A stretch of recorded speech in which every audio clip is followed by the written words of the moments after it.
Après le chef de file de l'opposition politique, le président du Faso Roch Marc Christian Kaboré a reçu ce vendredi les partis de la majorité présidentielle.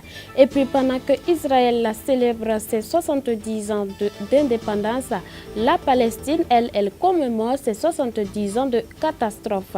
Fidèles téléspectateurs, bienvenue à cette édition.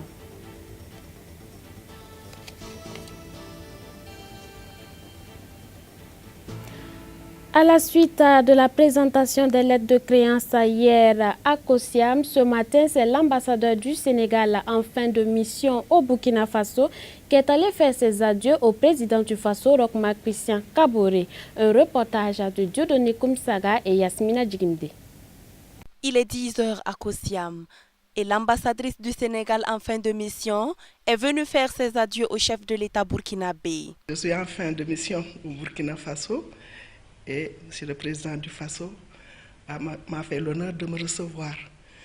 Alors c'était une séance de revoir et on a profité pour faire une revue des coopérations durant mon parcours, tout ce qu'on a pu réaliser ici entre eux et nous, entre le Sénégal et le Burkina.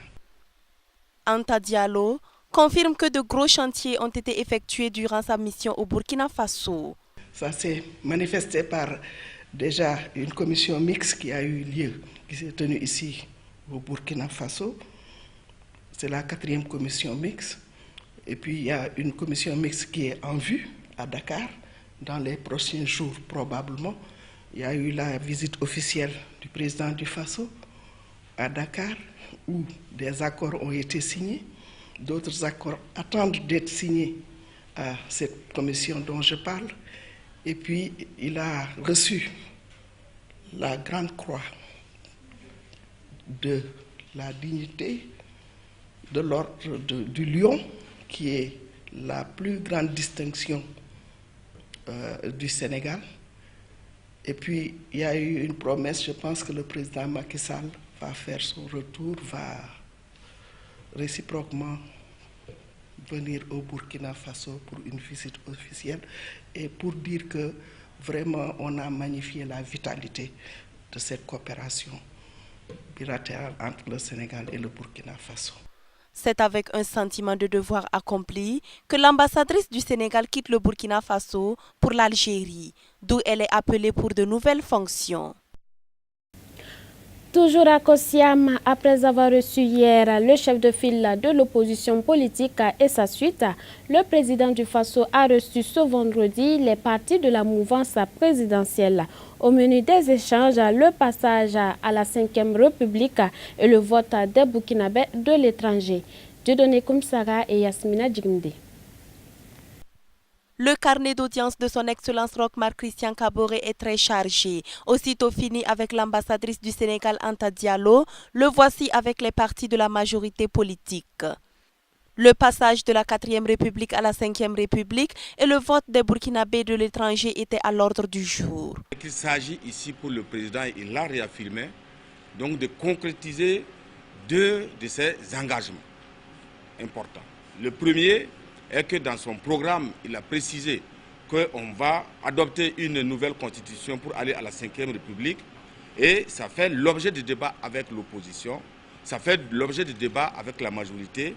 Et c'est la raison pour laquelle il avait mis une commission qui a travaillé pour sortir donc un avant-projet de constitution consensuelle et qui est déposé sur sa table. Il avait dit qu'il allait engager donc une concertation globale avec les partis politiques. Et c'est ce qui a été fait hier avec l'opposition et ce qui se fait aujourd'hui avec la majorité sur donc ce premier point essentiel qu'est la Constitution pour aller à la 5e République. Le deuxième point essentiel de son engagement, c'est que lui-même, il a dit que le vote des Burkinabés de l'étranger sera opérationnalisé donc dans son mandat. Et cela, il n'y a pas d'ambiguïté là-dessus. Donc, il s'agissait ici, à partir du projet, à partir de l'engagement qu'il a pris, d'opérationnaliser cela à travers donc cette concertation avec les partis politiques pour que les différents éléments irrelatifs puissent être effectivement pris en compte dans le cadre d'un projet de loi qui va partir à l'Assemblée nationale et qui va opérationnaliser. C'est un de ses engagements. C'est lui qui a pris l'engagement Et il cherche donc, à travers cette concertation, à l'opérationnaliser. Sur cette question, à en croire Vincent Dabilgou, le président du Faso a donné des orientations.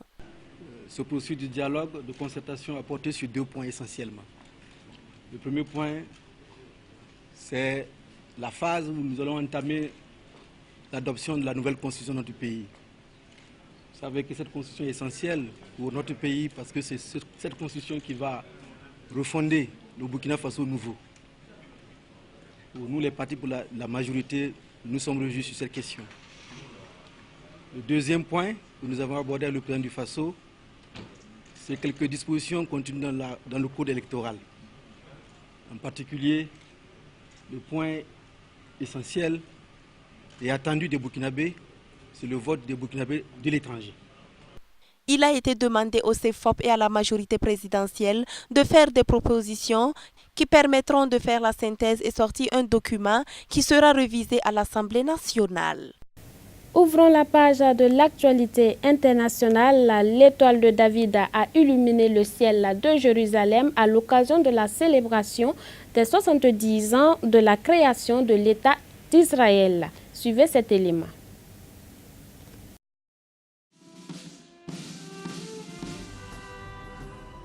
L'étoile de David a illuminé le ciel de Jérusalem mercredi soir.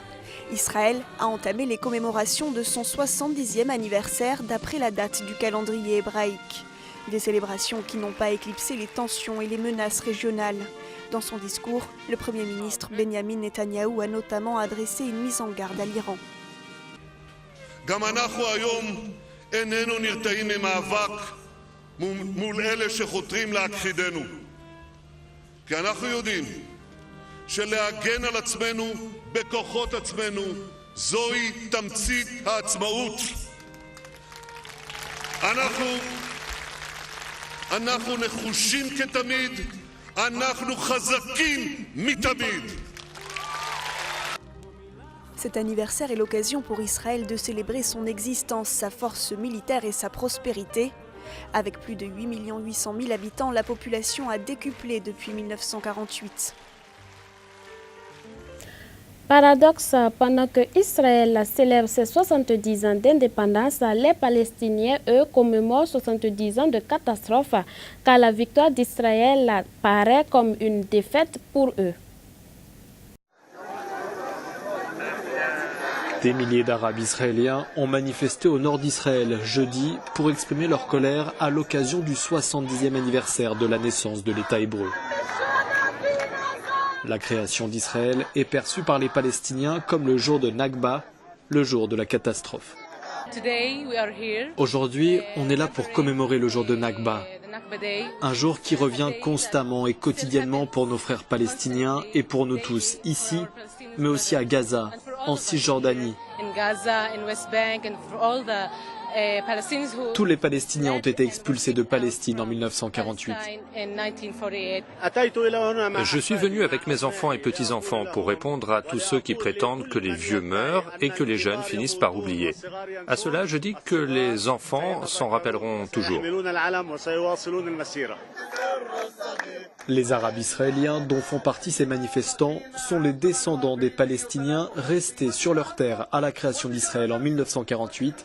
Ils représentent 17% de la population israélienne. Autre information de l'autre côté du bout du monde, les frères Castro cèdent leur fauteuil à un autre. Le nouveau président cubain a pour principale mission de maintenir l'équilibre entre les différentes idéologies afin de parvenir au perfectionnement du socialisme. Quelle est la marge de manœuvre de Miguel Díaz-Canel? Le nouveau président cubain va devoir maintenir un délicat équilibre entre le respect des principes essentiels du castrisme et le besoin de réforme, un équilibre que Miguel Díaz-Canel appelle le perfectionnement du socialisme. Washington accueille fraîchement le nouveau leader cubain et fait part de sa déception. Les citoyens cubains n'ont pas eu le pouvoir d'influencer ce processus de transition non démocratique.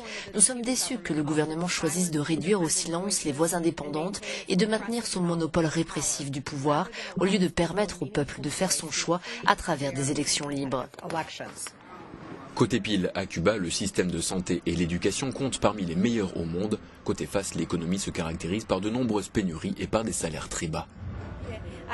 Beaucoup de choses devraient changer dans la politique cubaine. Il y a toujours des choses qui ne marchent pas. Nous ne sommes pas parfaits. Selon les mots de Raúl Castro, Miguel Díaz-Canel est doté d'une solide fermeté idéologique. Le nouveau leader semble s'inscrire dans la lignée des frères Castro. C'est un camarade qui a tous les atouts nécessaires pour gouverner. Dans un discours en 2017, le nouvel homme fort de Cuba se montrait implacable contre toute forme de diversion idéologique. Miguel Díaz-Canel apparaît donc comme un gestionnaire zélé du castrisme.